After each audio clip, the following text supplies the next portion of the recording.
자, 보험친구닷컴. 요즘 건강보험공단에서 미등재된 신의료기술로 내가 치료를 받게 됐는데 내 실손보험에서 보장이 가능할까? 건강검진, 성형, 출산 관련 질환 등 이런 것들이 내 보험에서 가능할까? 보험이 궁금하신 분들이 많으실 겁니다. 그럴 때는 검색창에 보험친구닷컴을 검색하시거나 1844-0585로 전화를 주시면 됩니다. 이미 가입한 보험의 경우 뭐가 문제인지, 또 내가 가입한 보험은 어떤 장단점이 있는지, 보험에 관련된 그 어떤 질문이라도, 그 어떤 상담이라도 무료로 진행이 됩니다. 암보험, 종신보험, 실손보험, 또 화재보험, 배상책임보험, 운전자보험 등 모든 상품이 상담 가능합니다. 검색창에서 보험친구닷컴 혹은 화면에 보이는 QR코드로 접속하실 수도 있고요. 전화 1844-0585 어디든 연락 주시면 보험 관련된 친절한 상담 무료로 받아보실 수 있는 보험친구닷컴이었습니다. 저희가 지금 한겨레TV가 구독자 99만에 머물러 있거든요. 1만이 모자라네요. 예, 10,000명이 모자랍니다. 가겠네. 네. 10,000명이 모자란데 제가 이 자리에 들어서 다시 한번 말씀드립니다. 100만 명이 되는 날, 네. 그날 방송했던 멤버들에게 제 사비로 100만 원을 쏘기로 했습니다. 오, 정말? 네, 이거는 와. 각각의 요일별로 나오시는 분들에게 다 얘기하고 있는데 행운이 있어요. 진짜. 우리 김정태 의원께서 각각 100만 원이에요? 100만 원으로 같이 날에 나오는 거. 그날. 그 M분의 1이다. 100을 가지고 자, M분의 1이다. 예를 들어서 네네. 월요일에 100만이 달성이 된다면 오늘이 100만이 달성된다면 여기 계신 세 분께.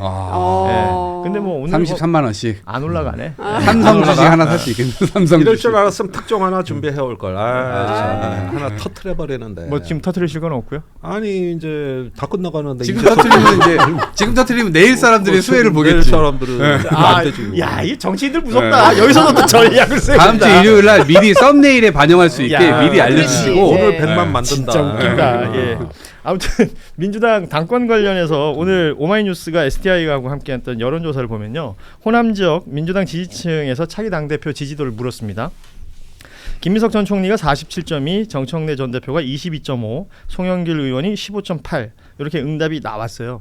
관련된 여론조사가 뭐 다양하게 지금 진행이 되고 있는 것으로 보이는데 이 여론조사는 뭐 지금 뭐 초반이다 혹은 뭐 출마 선언을 한 건 지금 현재까지는 김민석 전 총리밖에 없으니까 뭐 계속해서 그냥 흐름 정도를 보는데 뭐 쓰시면 좋을 것 같은데, 이 판세가 뭐 바뀌거나 아니면 출렁거릴 수 있는 어떤 포인트들이 있을까요? 지금 제가 보기에는 웬만한 전선은 이미 다 쳐져 있는 것 같아서. 글쎄 꼭 삼국지의 분할 구도입니다. 김민석이 조조, 정청래가 송권, 송영길이 유비. 예. 네, 네, 딱 그런 어떤 거가 이러면 이제 또 사람들이 막 나는 유비가 더 좋은데 뭐 이런 것도 하잖아요. 이래서 또 평가르기 하네. 나 미치겠네 진짜. 뭔 말을 못해요 내가. 이 평가르기의 원흉. 말을 못해. 어쨌든 천하 삼분지계 모델은 잘 들어맞았다. 예. 그럭저럭 판은 짜여지고 삼분지계로 모양은 갖춰졌다 이거죠. 예, 그래서 이제 근데 그러나 이런 가운데서도 3인 3색이라기보다는 예. 송영길이 정청래를 공격하고 반사 이익은 김민석이 보는 이 구도로 짜여진 어떤 흐름이 역력해 보이고 거기에 맞춰서 지지율이 좀 나오는 것 같다. 그다음에 역시 승부처가 호남이니까 호남에 대한 어떤 그 구애 경쟁 이런 부분들로 이제 선거 운동이 진행되는 것 같고 이렇게 되어 있는데 이게 결선 투표제가 있어요 이번에. 그렇죠. 그래가지고 사실상 후보 단일화 같은 과정이 없어도 오히려 15.8%인 송영길 후보 표가 나중에 어떤 그 대세 결정을 할 가능성이 대단히 큽니다. 캐스팅 보트가 될 수 있다. 예, 그런 점에서 오히려 전 1, 2위보다 3위의 후보의 말 한마디 한마디가 훨씬 더 어떤 좀 민감해질 수 있는 그런 취지라면 송영길 의원의 발언의 방향성은 이미 정해져 있는 것으로 보이지 않습니까? 정청래 전 대표에 대한 비판의 수위는 굉장히 높은 반면 김민석 전 총리 관련해서는 마치 이제 아군인 것처럼 얘기하는 경우들이 많아서요.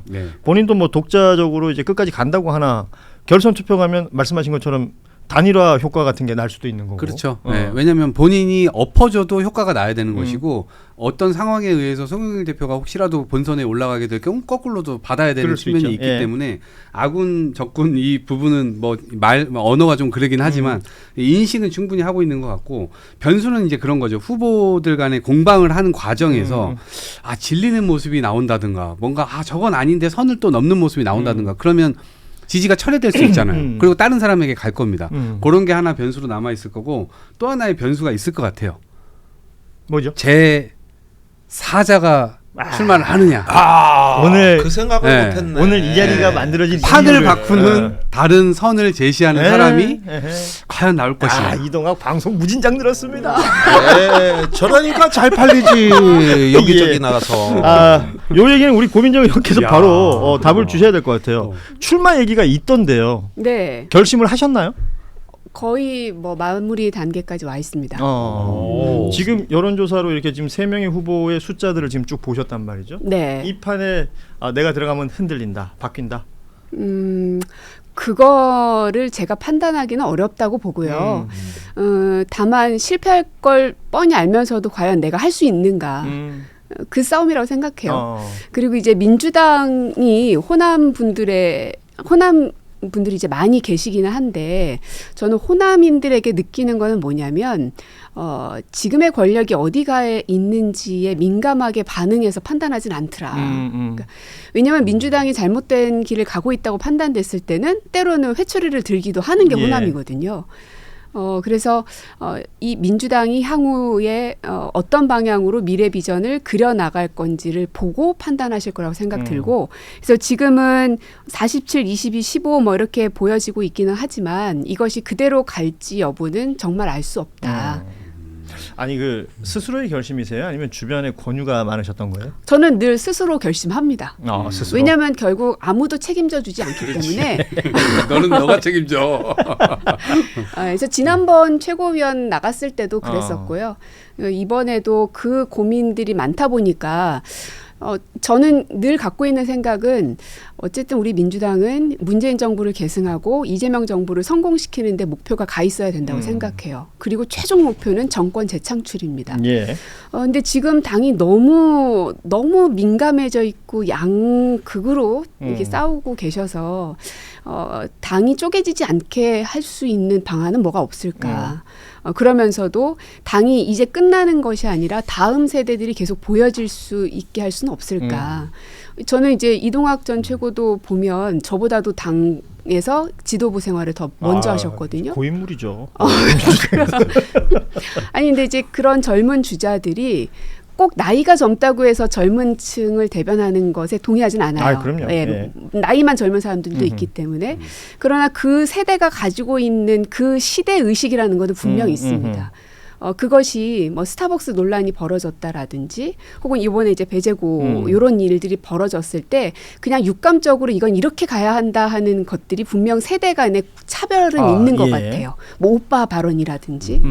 그래서 그런 게 민주당이 좀 옛날스럽고 여전히 기득권 그 프레임에서 벗어나기 위해선 민주당이 좀 새롭게 변신할 필요는 있다 하는 고민들이 있습니다. 그러니까 민주당의 변신이라는 게 이제 고민정 의원의 당대표 어떤 도전의 명분이 되려면 지금 뭐 서로가 얘기하고 있는 게 많습니다. 지난 지방선거에서의 뭐 의석수로는 이겼으나 실질적 내용은 패배다라고 얘기하는 이 뭐 자체 평가, 외부 네. 평가 이 평가에 더해서 지금 강훈식 대통령 비서실장도 지난번 그 민주당 워크숍에서 했던 발언들, 그러니까 대중들의 수요에 잘 응답하는 정당이 되어달라. 그리고 중도층을 품기 위한 제3의 길이 필요하다. 뭐 이런 얘기들에 더해서 지금 말씀하신 2030들에 대한 어떤 대응 등등 이 모든 것들이 사실 지금 민주당의 숙제이지 않겠습니까? 네. 관련해서는 어떤 그 내용들을 전하고 싶으세요? 제가 전하고 싶은 거는 청년 문제죠. 청년 2030 세대에 대해서 이제 뭐 막 거론들을 하기 시작했는데 예. 제가 당 생활 그러니까 이 정치권에 온 지 이제 올해로 10년이 됐거든요. 느낀 거는 늘 청년 세대를 쓰려고만 한다. 그냥 뭐만 있으면 청년 뭐 위원회를 만들든 뭐 특위를 만들든 뭐 하긴 해요. 대선 때도 뭐 공약도 그렇고 그러나 그냥 그때뿐입니다. 끝나고 나면 다 사라져 버리죠. 그래서 언제까지 그렇게 액세서리 역할만 할 거냐. 중심으로 가려는 노력들을 해야지 깨진다. 뭐 이런 고민들이 좀 있고. 그래서 지금 청년들이 가지고 있는 주거 문제, 일자리 문제가 제일 크잖아요. 예. 그 대목에서 전 싸움이 벌어져야 된다고 생각하거든요. 맨날 부동산 뉴스를 보면 늘 세금 문제만 얘기합니다. 그러나 이 청년 세대들은 다주택자가 집을 팔아도 그 집 못 사요. 왜냐하면 그만큼 자산이 없고 그렇죠. 현재 대출 규제 때문에 못 삽니다. 그러면 전세든 월세든 살아야 돼요. 근데 월세는 다달이 뭐 프랑스 같은 경우는 국가에서 지원해 주는 게 굉장히 많지만 우리는 없잖아요. 그러면 월세는 그냥 내 살 깎아먹기 해야 되다 보니 어쩔 수 없이 전세를 사는 거거든요. 근데 전세는 없어져야 될 제도인 것처럼 정치권이 계속 얘기를 해나가면 진짜 저희는 절벽으로 떨어지라는 갈 얘기밖에 곳이 안 없다. 됩니다. 예. 그러면 공급을 하더라도 공격적으로 어떻게 할 거냐. 저는 대법원, 대검 왜 거기 있어야 되는지 여전히 의문이거든요. 그런 것 지방으로 내려 보내는 거죠. 그럼 거기에 대규모의 뭐 아파트가 됐든 어쨌든 주거단지를 건설해서 몇 퍼센트가 될지 모르겠습니다만 많은 숫자를 청년 신혼주택으로 만들어내는 거죠. 그러니까 물론 이런 얘기를 던지면 여러 가지 반대 의견들이 있을 겁니다. 그러나 우리의 전쟁은 그쪽에서 벌어져야 한다. 그러니까 전선이 그런 식으로 이제 향후 미래 세대들의 고민을 해결할 수 있는 지점에서 네. 뭐 이론이 있다면 거기서 이제 막 서로가 격론을 할 수는 있으나 적통 논쟁 할 필요 없다는 거예요. 앞서 얘기했던 뭐 적통 문제 같은 것들과는 좀 다른 아니 좋은 의제를 예. 고민하고 계신다는 생각이 드는데 그런 것들이 어떤 당장의 주거 복지 일자리 문제를 당장 해결해 줄 수 없다면 청년들에게 우리가 같이 대화해야 될 주제는 그런 문제를 포함한 풍요로움에 대한 어떤 서로 공감을 갖는 겁니다. 예. 어번던스 그러니까 그 풍요로움. 이 우리가 꿈꾸는 풍요와 자유는 무엇인가? 이 부분에 대해서 진보가 말을 할 수 있어야 된다는 거거든요. 근데 지금까지는 규율만 얘기를 하는 거예요. 그러면서 뭐 약자를 배려해라든지 뭐 혐오는 하지 말라든지 뭘 이렇게 잔소리는 또 많아. 그러니까 그런 부분에서 근데 듣고 싶은 얘기는 풍요로움과 거기에 결부된 나의 행복 이런 얘기를 능수능란하게 소통하고 풀어주면서 예. 이 설명서를 이야기해 줄 수 있는 이런 어른이 부족한 것이죠. 그래서 새로운 시대의 어떤 풍요라는 것이 지금 어떤 뭐 반도체 메가 프로젝트라든가 이런 걸 통해 가지고 우리가 어떤 꿈을 꿀 수 있을까? 네. 그러다 보면은 지금 당장은 힘들어도 청년들이 비전이 생기고 희망이 생기면 비전이 네. 생기고 그렇죠. 희망이 생기면은 또 마음이 긍정적으로 돌아서고 이런 걸 참고 이겨내는 거거든요. 맞아요. 또 젊었을 때는 그런 맛도 있어야 되는 거고. 그러니까 당장에 뭘 쥐어주는 거는 기본적인 영역. 예를 들자면 이게 없으면 정말 불행해질 수 있다. 뭐 주거나 어떤 거 최저임금이나 이런 데서 이런 것들은 최소한으로 해주는 건데 뭘 말이 필요 없는 거야. 무조건 해줘야 되는 거야. 그런데 이런 걸 가지고 정치인들이 뭘 해줘 엄청 해주는 것처럼 얘기를 하는데 정말 말해야 된 풍요란 무엇인가? 예.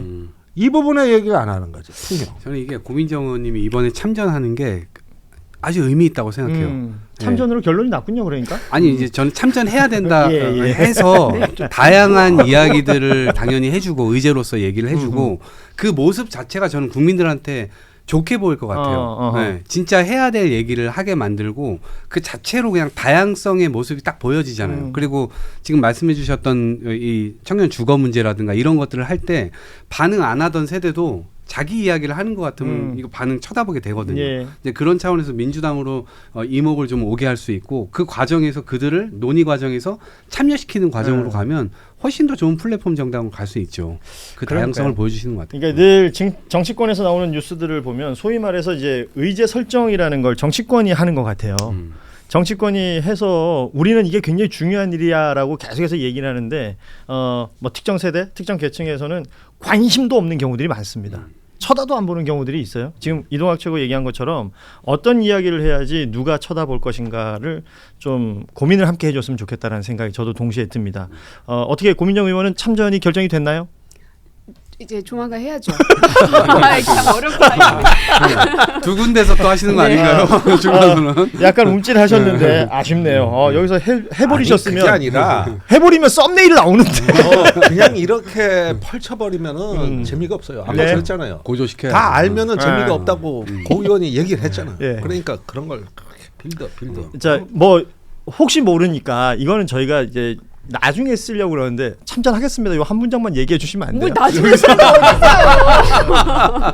아유 방송적 사기였는데 안 먹히네요. 예. 역시 안 넘어가시네요. 네. 자, 아무튼 그 민주당의 이제 전당대회는 8월 17일로 날짜는 정해져 있고 계속해서 언론에 소비되는 내용들은 비슷한 형태들이 많습니다. 그 와중에도 소외되는 계층이나 소외되는 어떤 뭐 당원 등등이 없는 이야기거리들이 주제로 올라왔으면 좋겠다라는 바람에서 이 이야기 한번 해봤고요.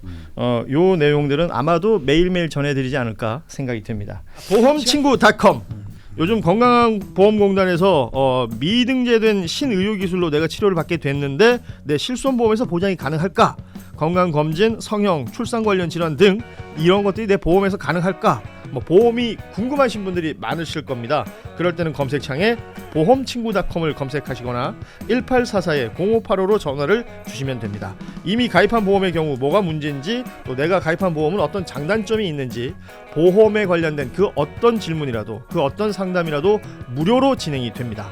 암보험, 종신보험, 실손보험, 또 화재보험, 배상책임보험, 운전자보험 등 모든 상품이 상담 가능합니다. 검색창에서 보험친구.com 혹은 화면에 보이는 QR코드로 접속하실 수도 있고요.